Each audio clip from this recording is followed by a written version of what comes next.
Turkish President Recep Tayyip Erdogan has just saucade the world by announcing a dual war declaration against Israel, a move that could change the entire balance of power in the Middle East. Stay tuned, because what's happening right now might be the beginning of a conflict the world hasn't seen in decades. Let's break this down and uncover what it means for Israel, Turkey, and the rest of the globe. Hello, everyone. Welcome back to the channel. Today's story is absolutely massive and one that the whole world is talking about right now. Turkish President Recep Tayyip Erdogan has just made a stunning double announcement, a two-front war declaration targeting Israel, something that experts say could reshape the entire geopolitical map of the Middle East. In this first section, we're going to lay out the timeline of what Erdogan said, where he said it, and why it matters.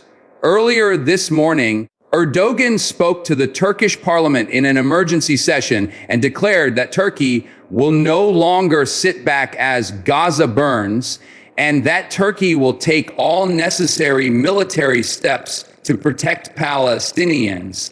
But what really shocked everyone was his second announcement, the opening of a second front in northern Syria, warning Israel and its allies not to interfere with Turkish operations there. This is the first time Erdogan has combined two military threats in a single speech and called it a dual war declaration.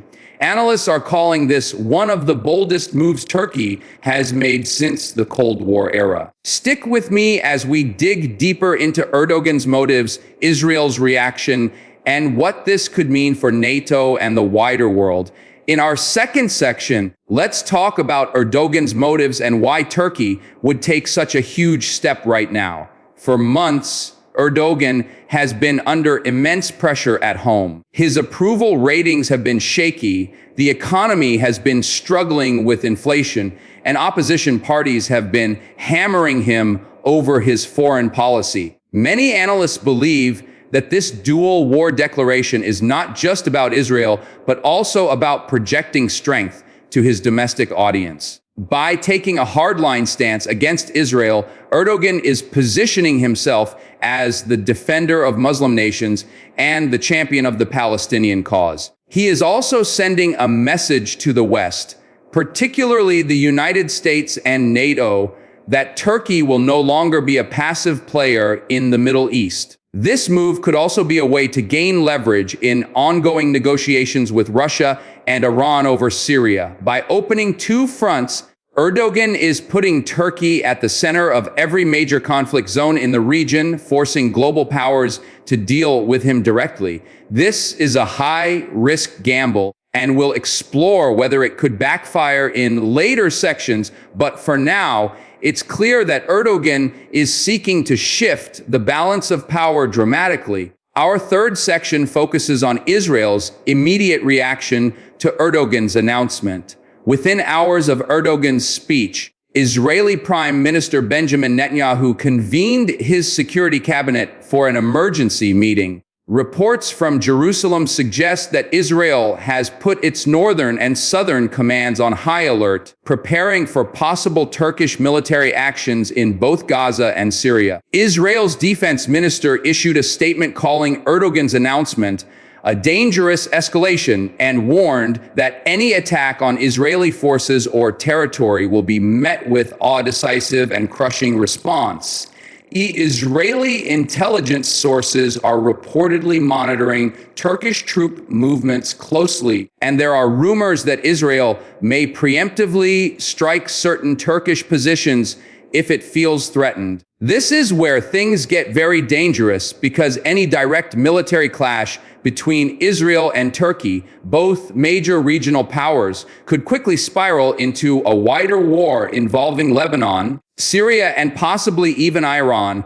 It's no exaggeration to say that the entire region is now sitting on a powder keg, and one wrong move could set it all off. In the fourth section, let's examine the regional reaction to Erdogan's declaration. Countries like Iran, Qatar, and even some factions in Iraq have praised Erdogan for taking a bold stand against Israel. Palestinian groups in Gaza, including Hamas and Islamic Jihad, have welcomed the announcement and called it a historic moment. On the other hand, Egypt, Jordan, and Saudi Arabia have been more cautious, calling for de-escalation and warning that a wider war would devastate the entire region. The Arab League has called an emergency meeting to discuss a unified response, but insiders say there is deep division among Arab states about how far to support Erdogan's aggressive stance. Meanwhile, in Europe, NATO officials are scrambling to figure out what Turkey's actions mean for the alliance. Remember, Turkey is a NATO member, and if it goes to war, that raises huge legal and military questions for the entire Western Bloc. Will NATO be dragged into a war with Israel, or will they try to distance themselves from Erdogan's decision? These are the questions everyone is asking right now. Our fifth section digs into the military capabilities of Turkey and Israel and what a war between them would look like. Turkey has one of the largest armies in NATO, with over 400,000 active personnel, modern tanks, and a growing domestic drone and missile industry. Their Bayraktar drones have been used with devastating effect in conflicts in Libya, Syria, and even Ukraine. Israel, on the other hand, has one of the most technologically advanced militaries in the world, with its Iron Dome missile defense system, advanced fighter jets like the F-35, and a highly trained reserve force. A war between these two nations would be extremely destructive and could last for months. It wouldn't just be limited to ground battles.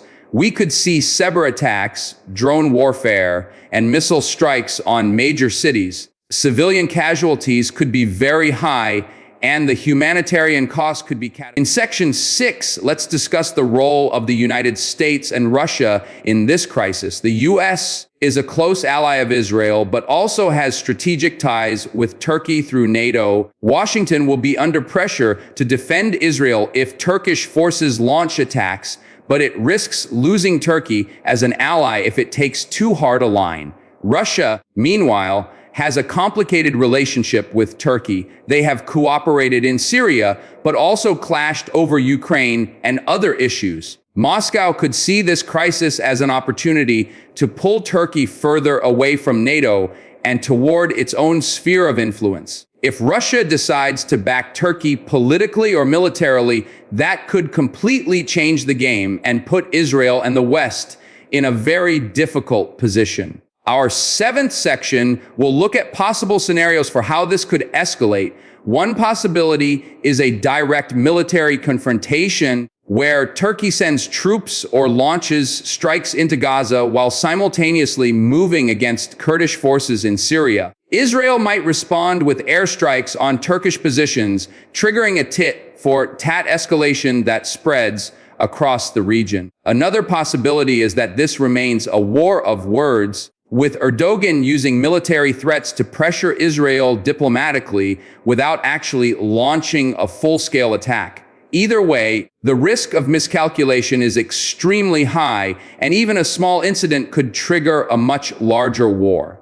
In the eighth section, we need to discuss the economic impact. If this conflict escalates, we could see oil prices skyrocket, global markets take a hit, and shipping lanes in the Eastern Mediterranean become dangerous. Turkey's economy is already fragile, and a major war could make things worse, potentially causing a currency collapse or food shortages. Israel, meanwhile, could see its tourism industry and tech sector take a massive hit if the country is under sustained attack. This isn't just a Middle East problem.